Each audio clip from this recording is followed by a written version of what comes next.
So, I didn't really want to make this video. That's a lie. Many people tend to associate me with the character of Darkshine. What started with me once making a case for Darkshine beating Silverfang all the way back in February 2020 on my old Instagram power scaling account has slowly turned into me repping him against almost every popular character in the series, sometimes just for shits and giggles.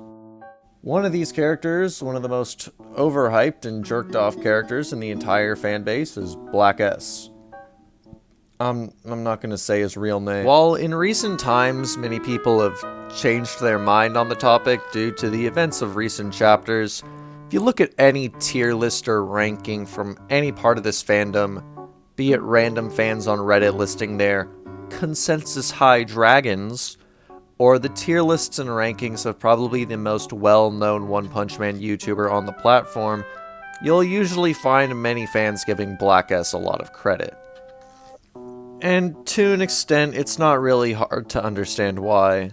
Black S has very, appealing powers, I guess. Something that can easily register as being a very strong ability, even if you're not very well-versed when it comes to power scaling. Like, the guy, he's just a lot of himself. He's kind of like Majin Buu for you Dragon Ball fans, you know? Like, you know, you think you got him, and then, oh, wait, there's like a million more. So, because there's so many of him, people kind of just think that, oh, you know, he'd eventually, like, beat anybody, you know? Like, they just can't take down all of them, right? Like, surely he'd eventually wear down any hero, you know? Maybe even Darkshine, you know? The guy who has the best defense in the hero world, maybe him. They seem to not like each other very much, so, I decided to make this video. But I'm not really gonna pussyfoot around here. I think Darkshine beats his ass. You know, don't go into this expecting me to make points for both sides like usual, you know. I'm here on a mission, okay? I'm really recording this just off the dome right now. And just to clarify, we're only talking about Black S. My bad. Not Golden S, which is like a bunch of Black S all at the same time, fused. We're not talking about that. That already happened. We're talking about this guy, not this guy. Okay? Glad we had that cleared up.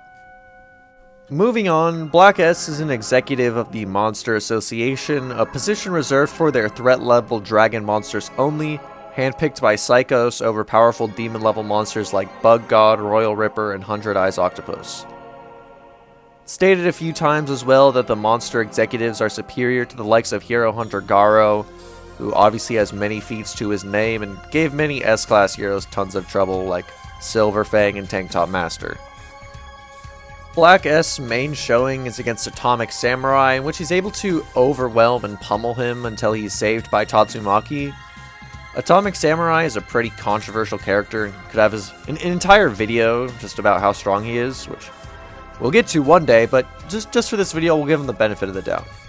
Atomic Samurai is referred to in the data book as being the strongest swordsman. This should include Flashy Flash, as not only is he a swordman by our own real-world definition, but he's associated with Atomic Samurai in volume covers, specifically drawing attention to the fact that they are both sword users. So I think it's a fair interpretation and seems to coincide with the author's own intent with Flashy Flash. So, we'll just say Atomic Samurai is superior to Flashy Flash using the data book.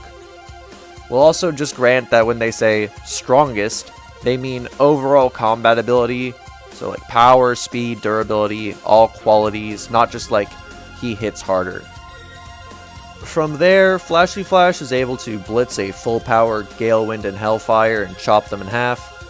Galewind and Hellfire are both rated dragons, so should be executives in the association, and are superior to Hero Hunter Garo, but they also amp themselves further beyond that by embracing their monster nature, in which they can pressure suppressed Flashy Flash unlike before where he just overwhelmed them completely.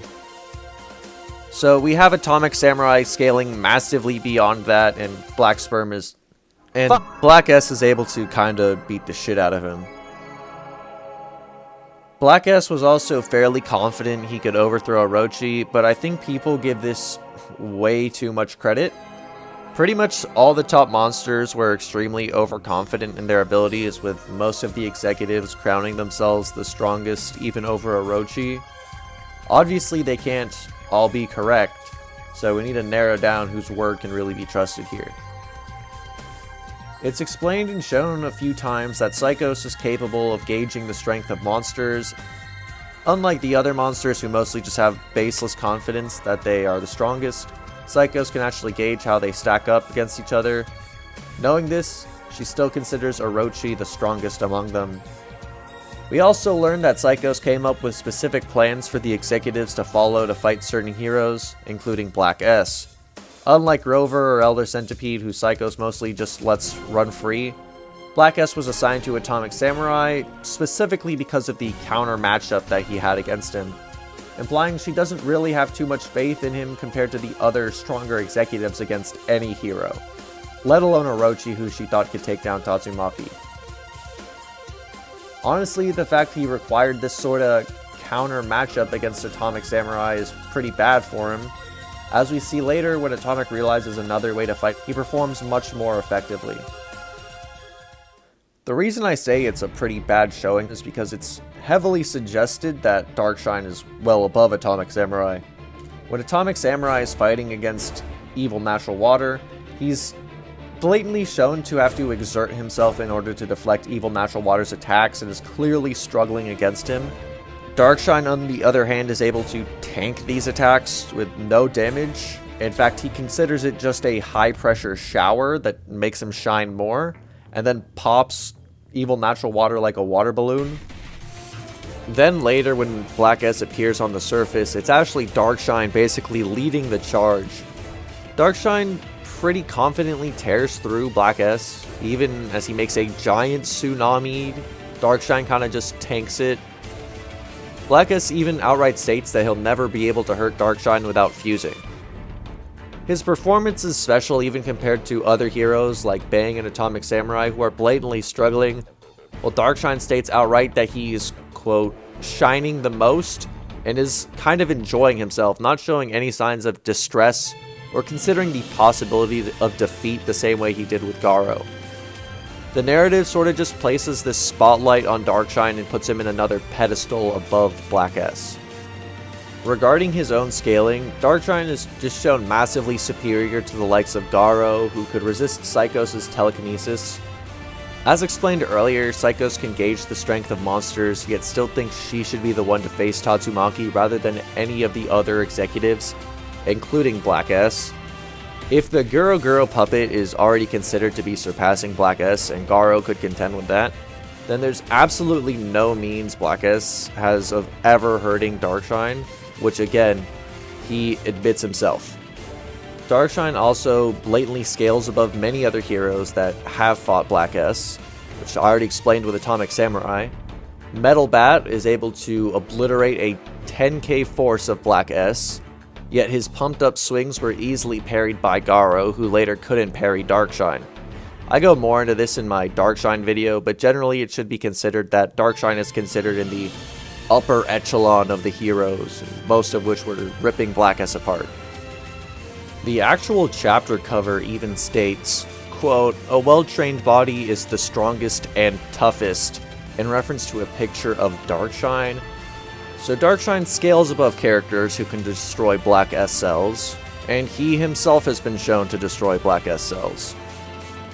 Meanwhile, Black S can't hurt Darkshine. So really, it's just a matter of Darkshine can kill Black S, and Black S can't kill Darkshine. So it's just up to how long it would take Darkshine to beat Black S, which doesn't really matter. Best case scenario, it's a tie for Black S because they both just die, I guess.